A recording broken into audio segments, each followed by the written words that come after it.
So to explain to us about the relationship between paid and organic installs, Ilja from Tune, take it away. Well, thank you very much for being here. I'm going to give a short introduction about the company and about me, because that also puts it in perspective why we actually wanted to conduct this research. It's very important to understand that with increasing UA costs, there are a lot of more ways to actually reduce the cost by leveraging the relationship between the organic installs and paid installs. And we actually conducted a research, which I get into depth more a little bit later in the presentation, on actually quantifying the multiplier for this organic install. So you as a marketeer and UA manager are able to actually start calculating your return on investment of your efforts in a better way. So what is Tune? Tune is a Seattle-based attribution analytics company. And actually we're on a mission to make mobile marketing better for everyone. And that's why we've built software as a service for performance marketeers to manage their relationships with performance advertisers on both desktop and mobile. I'll primarily talk about mobile apps and mobile games in this presentation, but we do it across both platforms.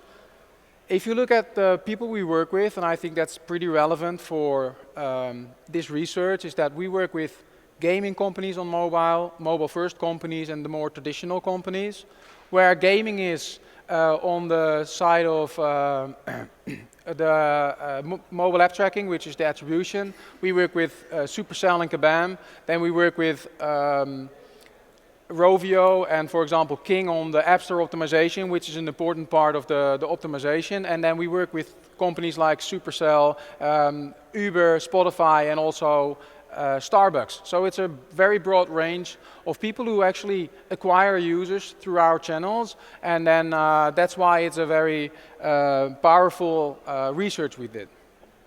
So a little bit about me. I've been in mobile since early 2000. I've made my first mobile game in 2001, so I've been around, and since then I've been building software, technology, browser games, and the last gig before I joined Tune was actually, I headed up the European headquarters of Chartboost. I think you as game developers who monetize by showing ads are quite familiar with it. And last year I made the jump to Tune because I think what we're doing is actually provide the next level of interaction with the mobile marketeers to actually make your life easier and better understandable. This is the question I often get, is actually, what is attribution?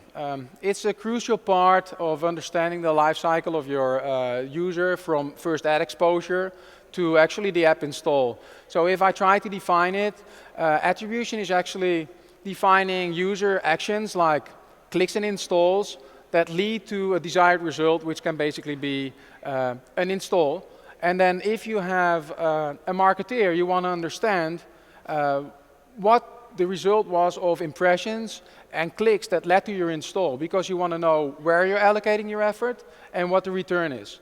So what we've done is we actually put technology in place where we hand out measurement URLs that are behind your all your ads, and if you click on those ads, your user clicks on the ads, we can actually track which channels are providing your installs, and then you can actually start feeding back revenue events or engagement events, and you can start measuring what the effect was of your campaigns, so you can see which channel is delivering the highest ROI. And why is this important? Because then you can actually start putting effort in activities that produce result. Before attribution was in place, you actually were spending in a black box. You were spending one amount and you were making a return or not. We are actually providing insights in which effort gave you the most return, so you can actually start optimizing this as well. So before we can get into the relationship of paid and organic, I think it's very important to understand, okay, what's the current state of the market? I think we can be short, we all know there's an increase in CPI, so that's the majority. But then, before we can understand that, so what are the channels, what are your organic options, and then how do these work together? And I actually get into how you can actually optimize the relationship as well. And I think that's in the end what's important, not to just understand what is the relationship, but also how can you leverage this to the best. So the current state, paid and organic traffic, that's the main two channels that you can actually have. And then for paid channels, it's paid social, paid search. I will talk mostly about in-app ads because that's the most commonly known way of doing user acquisition on the CPI or CPA model. And then there are a few other channels, but that's not what the presentation is about. We're working together with Fixu. Actually, they're one of our integrated partners. And they have a great blog. I can recommend everyone who does anything in user acquisition to visit their blog on a regular basis. Every month, they publish the Fixu indexes, they call it. So within their network, they actually show trends on CPIs, engagement levels. So what do you actually pay for an install or a loyal user within their network? And this gives you a broad overview of actually what's going on in the market, because I think this is trend-wise a very good indicator. And why I'm showing this slide and the next slide is actually to show that on the long run, the CPI on iOS is actually rising. Year over year, last year, it was actually on iOS, it increased by 25%. I mean, if you pay 25% for each install more, that's a lot of money. If that continues, I mean, it's already hard to acquire a lot of users for a decent price, but it's getting harder. So you need to find other measures and other ways to actually maximize the organic growth. I mean, the CPI is one way of looking at it. I think there are more important factors. Loyalty is one. So loyalty can be measured in many ways. One index I wanted to show is actually how much does it actually cost for a user to open his app each time, especially if you're an ad monetization driven app. You want to know how many times your user actually uses your app, because you can then better start estimating the revenue you make per user. Then the cost per loyal user index, and this is the one that's most important in my opinion, especially for gamers. If you paid $2 for an install, if he's not loyal, you don't care much about that. You want to know what are the loyal users actually costing that I acquired. So again, also with the loyal users, it increases. The cost increases because there's so many apps. I just heard today, I think it's about 175 apps, gaming apps launched every day. So how do you actually get noticed, and how do you reduce the acquisition cost is the continuous question I actually get. Unfortunately, I can't give you a holy grail, so there's not like a solution that's for everyone here. I'm just giving some pointers during this presentation. The organic installs, of course, you have word of mouth, virality, which is important, but the two major factors of organic installs come from both App Store search and top charts. I have some slides about statistics on the numbers of installs we saw coming from the top 10, top 20, and how many people actually find their apps through App Store search. And I think you'll be surprised on the amount of people that use App Store search. 53% of all Android users, we conducted research on about 1,000 smartphone users in the US, and 53% of the users on Android actually installed their last app that they found through App Store search. And that's about 47% on iOS. So half of the people installed their last app and they found it through App Store search. That's an amazing number. I mean, if we look at the slide, this is one of the slides that came out of our research. By the way, I'm sharing this presentation after the show, and you'll get all the links to the white papers we made with MDHQ. So then you can actually read in more detail about this research.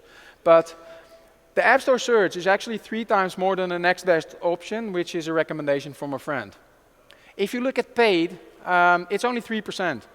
3% is coming from paid installs, so paid user acquisition by showing ads in either an in-app or ad or through Facebook or Twitter. But if you look at the organic uptake of installs, it's by far the majority. So just focusing on UA, on paid installs, is a pretty risky business. Of course, it's the most commonly used, but it's more a supporter for the organic downloads, and that's why I'm actually holding the presentation.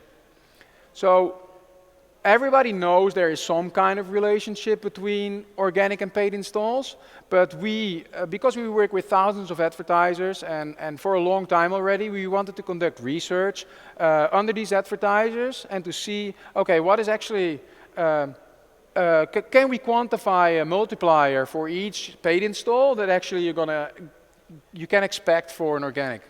So this is how it actually works, and I think this is pretty common practice.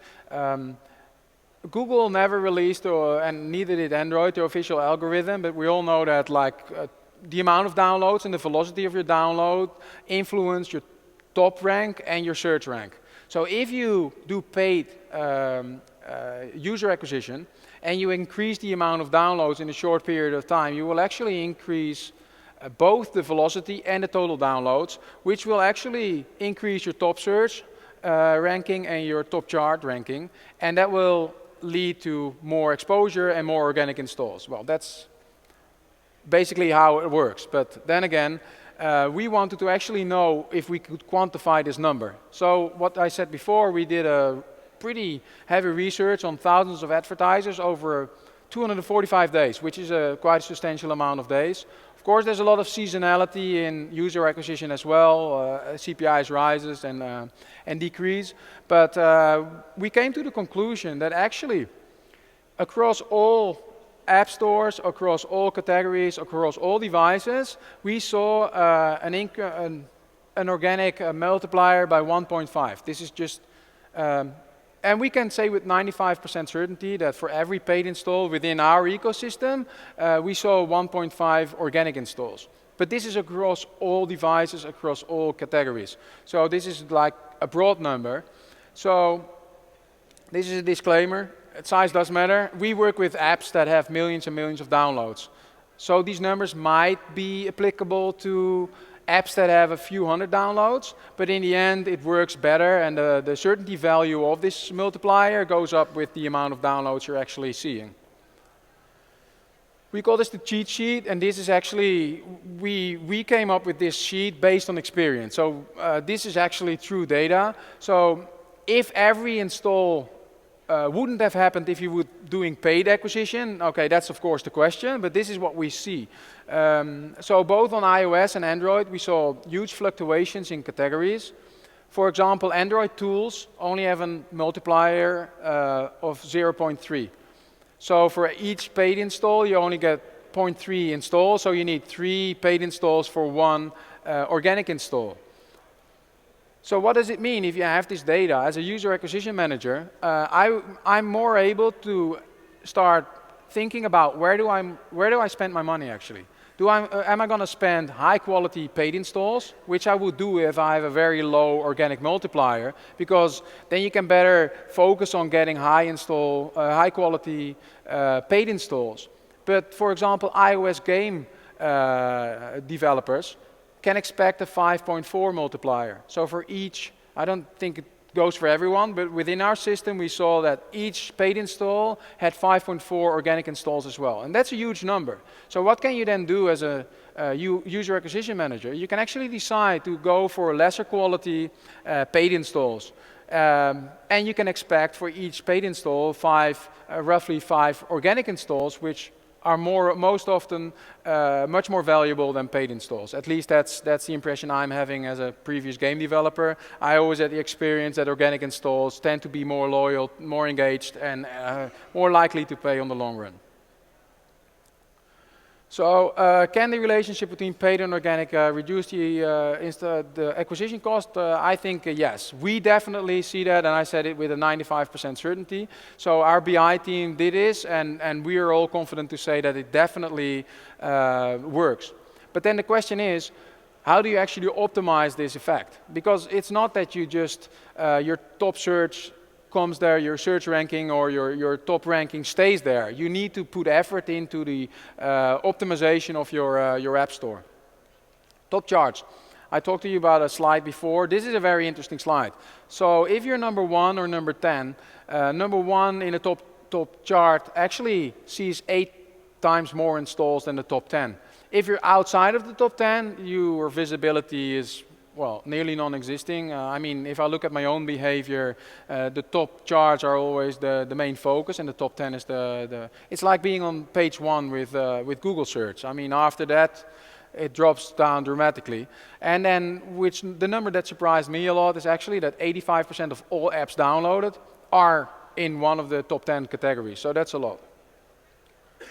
So it's obvious, but these organic downloads are for free, so with every install you get organically, of course your acquisition cost decreases. So what can I do to actually optimize this behavior? That's App Store optimization. Like you have search engine optimization, now you have App Store optimization. We actually acquired a company that does that because we want to enhance this relationship between both paid and organic installs. It's called Mobile Dev HQ. And actually, what is App Store optimization? It's very simple. It's the effort of increasing the visibility of your app in an app store. Not a lot. I mean, a lot of more people now these days are doing it, but it's essential because actually you want to approach it in a way that you understand your user, you understand your competitors. What do my competitors use to actually rank high in the search ranks? If it's 50% of the people using it and you're not using App Store optimization, you're basically missing out on the largest discovery tool of apps at this point in time. I mean, don't underestimate it. So research is basically based on the mobile ecosystem as a whole, your competitors, what kind of keywords are your competitors using, and then you got to test and iterate. It's not that App Store optimization is a one-time thing. A lot of people think, oh, I optimized it and that's it. No, you got to keep iterating, learning. You can actually optimize your icons, your screenshots, the keyword placements. Even when you ask a user to rate your app is very important because ratings and reviews are very important for your search rank as well and your top ranking. We found actually a heavily correlation between keywords in your reviews. Actually, that improves your search ranking as well. The iteration part is important as well because what I said, it's not just a one-off. You got to keep improving yourself. For example, autocomplete in the search bar. A lot of people underestimate that. If there's a heavy competition in one keyword, for example, racing games, then you should see, okay, if I type in race, what kind of autocompletes are there in? Maybe you should target on those autocompletes. So there's a lot of ways of being clever, and that's actually by just doing it, learning it. And as you already hear, it's not just, I think the whole, the role of a marketeer is more broader than just doing CPI. It's trying to understand, okay, if I allocate my efforts in CPI or CPA campaigns, how do I actually convert the user when he is my landing page, and how do I make sure that I'm also found in a more organic way? So I think it's a pretty broad conclusion, but the relationship between paid and organic on apps is essential, and it's truly unique to apps. That's actually what we found. There's not such a close relationship on the web, but apps, it's 100% there. So marketers cannot just afford to focus on one. I think it's pretty hard to just say, okay, I'm just going to do paid or I'm just going to do search engine optimization. But I think you just have to divide your efforts and make sure that you focus your efforts on both. And then I think the strongest one is the balance. You need to find the balance. If you put everything one, you should put everything the other as well, because otherwise the effect is actually diminished. So that's why I think that's the next level of the marketeer for mobile. It's not just a user acquisition manager, it's really becoming a mobile marketeer. So I think that's how I want to conclude this quick update on how I think you can leverage the paid and organic installs. Thank you. Any questions? Well, let me start with maybe the first question. Customer acquisition costs are brutal, and if you talk to any of the indie developers there, they say they just can't afford it. They sort of can't make any money. Yet the prices are still going up. I don't know whether this is defensive purchasing, but is eventually the bubble going to burst and CPI costs are going to come down to a reasonable level, or will they just carry on going up? Well, I think that if you look at CPI cost, there are a few companies that understand so well their user behavior and they know so well what they can spend on each user, and they keep improving their games so they can actually get more out of their users that they can actually afford by increasing the CPI over time. But it's not sustainable for the smaller developers, but I know as long as the large developers know, okay, I'm still making a return on investment on my investment, so why wouldn't I reduce the cost? And I think this is the ongoing question I get is, does it make sense for a small game developer to do UI, like paid user acquisition, it's a difficult one because somebody asked me, okay, I have a 15,000 euro budget. What can I do with it? I said, spend it on making your game better and find somebody who can either publish it or raise money, but don't do user acquisition for 15,000. Just make a really good game, and that's where it starts in the end anyway. I mean, you have to have a good game and a good product, and then if you have the money, you can actually use it to fuel the users. But I wouldn't, I mean, the problem I was having, there was no discoverability at all because it was before App Store. And now the problem is there is discoverability, but it costs you a lot of money. Any more questions? Well, I'll keep asking questions. You said being in the top 10 is much better than being 11 through 20. So buying your way up to the top 10, what's the current value? If you had to spend a budget in order to get yourself up there, what would you have to spend these days? It's a good question, but I really don't know because we're not an ad network, so we don't control this. But I know that it's going to cost you a lot of money. But I talked to someone today actually, and they had a top chart ranking. They make kids apps, and they spend a lot of money on it.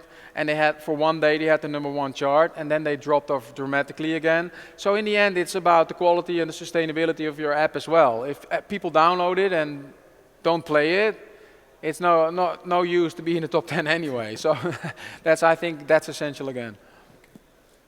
Well, I can't let you go until at least one audience question. So here we go. Thank you. So you said that there's a difference between 1 and 10 and 10 through 20, but what about 1 to 5 for top downloads? I don't know. I mean, if it's like 8 times as much for the number 10, I can imagine that it's like at least double or triple the volume. But I don't think the top 5 is that much different. I mean, they're controlled by two gaming companies anyway, so they don't care that much. But no, I don't know the answer. Sorry. Okay, thanks. Okay, and if people want to come and talk to you after this, do you have a booth here? Yeah, we have a booth in the main hall, number 101. And we can tell you everything about ASO, mobile dev HQ, and tracking. Okay, well, that's great. Well, thank you very much. Thank you very much. Okay. Good job. Thank you very much. Thank you.